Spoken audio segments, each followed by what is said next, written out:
बच्चों let's read the question.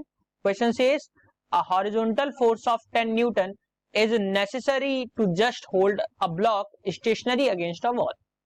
The coefficient of friction between the block and wall is 0.2. The weight of the block is. Four options given here. We just have to find out the solution.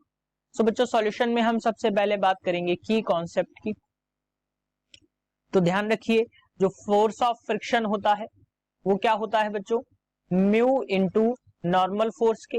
Normal force की अगर हम बात करें तो वो होता है mg के बराबर, और म्यू जो गिवन है ये है आपका कोफिशिएंट ऑफ फ्रिक्शन. ये एक यूनिटलेस वैल्यू होती है जिसका कोई यूनिट नहीं होता है.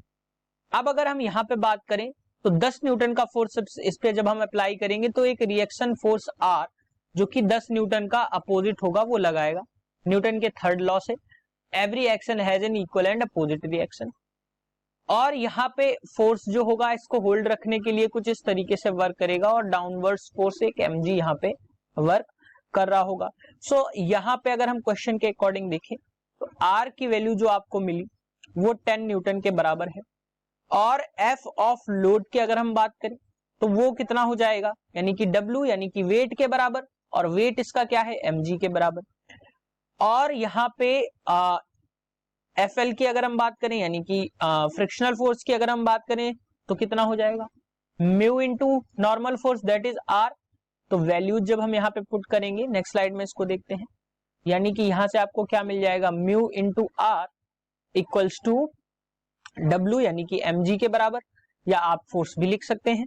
तो यहां से W की बात जब आएगी तो वो क्या आ जाएगा, म्यू की वैल्यू है 0.2 इनटू जो R की वैल्यू है वो कितनी है 10. तो यहां से अगर हम देखें तो 2 न्यूटन जो होगी वो आपकी फोर्स की वैल्यू यहां से आपको मिल जाएगी, यानी कि इसका जो वेट होना चाहिए वो कितना होना चाहिए, mg की वैल्यू जो होनी चाहिए वो 2 न्यूटन के बराबर होनी चाहिए.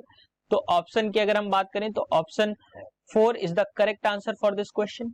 ध्यान रखिएगा ये 20 न्यूटन और 2 न्यूटन में आप इसलिए कंफ्यूज रहेंगे कि mg की वैल्यू, g की वैल्यू भी आप इसमें हम अगर दोबारा से ऐड करेंगे, क्योंकि g की वैल्यू हमने वेट कंसीडर किया है इसलिए g की वैल्यू उसमें पहले ही मल्टीप्लाई हो चुकी है, तो 2 न्यूटन ही करेक्ट आंसर रहेगा. इसमें दोबारा से 10 का मल्टीप्लाई करने की जरूरत नहीं है क्योंकि कंसीडरेशन में ही हमने इसकी वैल्यू जो है mg के बराबर ली है.